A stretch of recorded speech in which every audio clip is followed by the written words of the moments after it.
Hello everyone. Thank you for always watching my videos. I wish you good health and happiness with your beloved family. Jack was stunned looking at the thick stack of money that Tu Tien had just quietly placed on the table. Without borrowing or warning, she simply said, "Take it and rebuild the house." But where did that money come from? Why did Tu Tien act so mysteriously?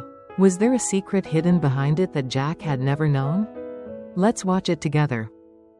Jack sat at a large wooden table. In front of him were a series of house designs with different styles. From modern minimalist to sophisticated European classic, the architectural lines, 3D perspectives and vivid colors seemed to bring their entire future to life right before his eyes. He studied every detail attentively, occasionally nodding or frowning in consideration. He held a red pen in his hand, marking points that needed to be revised or jotting down ideas that suddenly flashed through his mind. The quiet space was filled with only the rustling of paper and the gentle breathing in the sunlit room.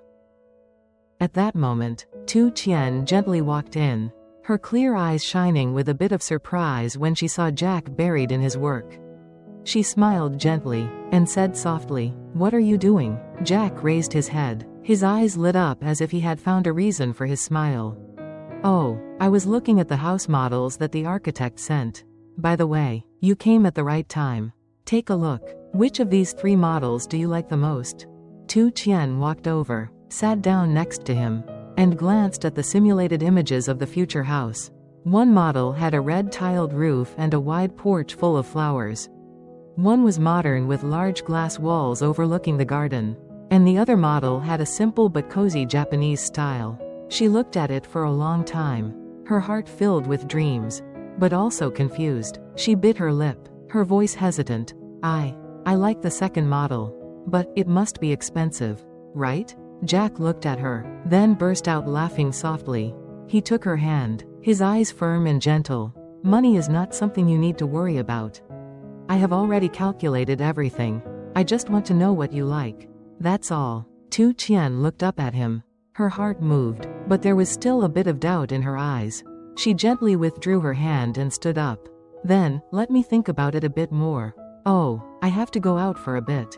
It won't be long." After saying that, she quickly walked out the door, leaving Jack alone at the drawing table. He watched her figure disappear, his heart both understanding and a bit troubled. Even though he didn't say it, he felt something tearing at her eyes. Maybe it was worry about the future. Or maybe it was a secret that she wasn't ready to share. Tu Tien put on her conical hat and hurried to the village chief's house. The dirt road was still wet, and each step she took left light marks on the muddy ground.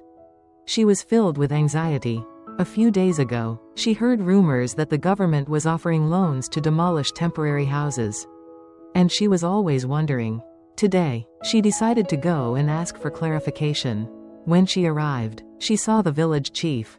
She greeted him politely and got straight to the point. "Uncle, I heard that the government was offering loans to rebuild houses after the storm and flood. Is that true, Uncle?" The village chief looked up at her and nodded. "Yes, my dear. The government is supporting people affected by the recent storm and flood.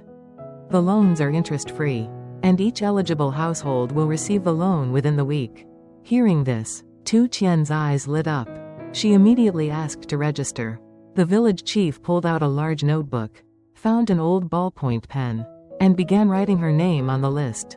While writing, he said, "Remember to go to the village cultural house this afternoon. The bank staff will come to your place, and those whose names are on the list will receive the disbursement there." Tu Tien bowed her head in thanks, her heart feeling light as if a burden had been lifted. She walked out of the village chief's house.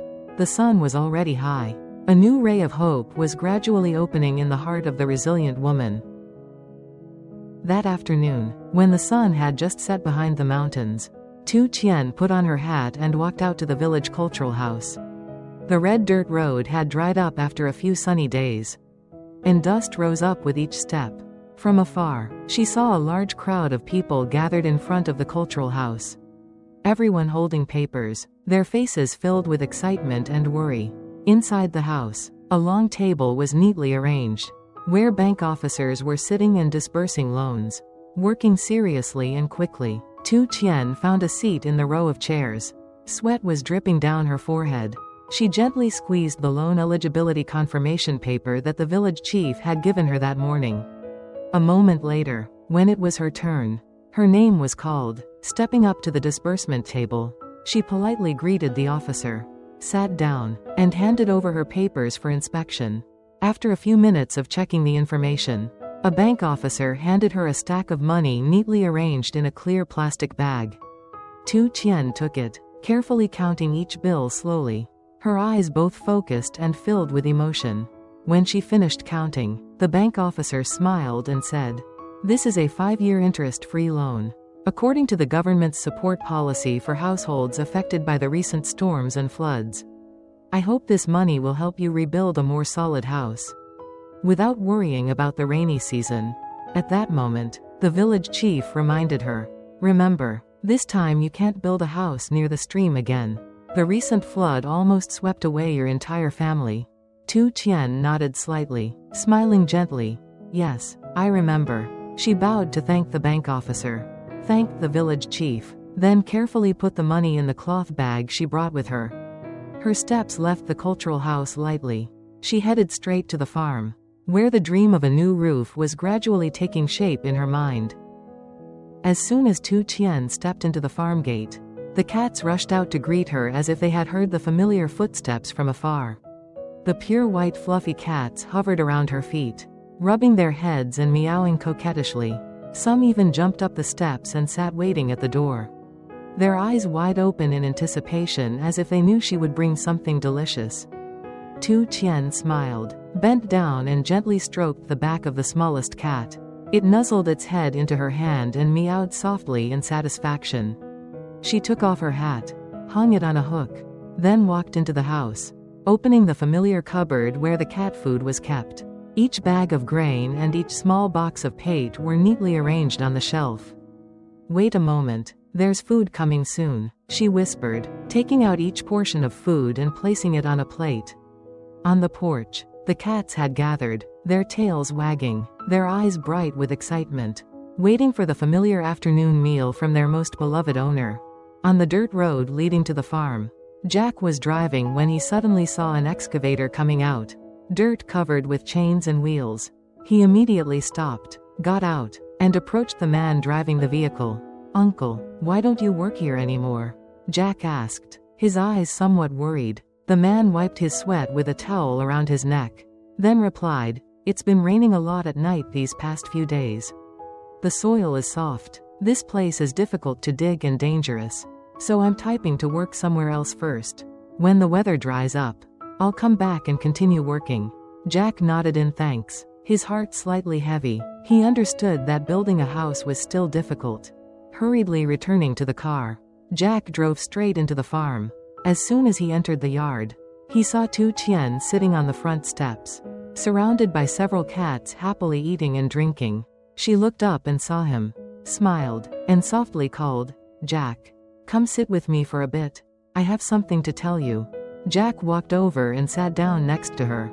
Tu Tien was silent for a moment, then slowly pulled out a small bundle of money wrapped in a cloth bag. She handed it to him and said softly, "Take it. I want to contribute a little bit to rebuilding the house. It's not much, but it's from my heart." Jack looked at the bundle of money and then at her, surprised, and asked, "Where did you get so much money?" Tu Tien lowered her head and hesitated.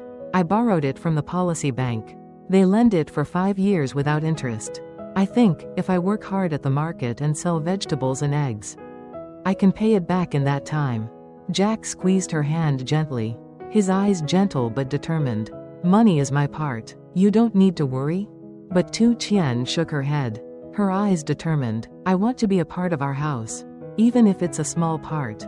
Jack looked at her for a long time, then nodded slightly, accepting the money, not because he needed it, but because he understood, sometimes, what people need most is to share, to believe that they are also a part of the future being built.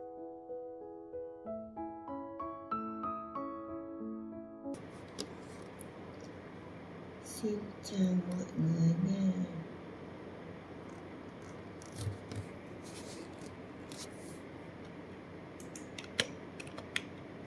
Chị bình thường sẵn vào nông trại sắt đang lái xe thì bất ngờ thấy một chiếc Mercedes đang từ trong đi ra, đớp bám đến sự bám xe. Anh lập tức dừng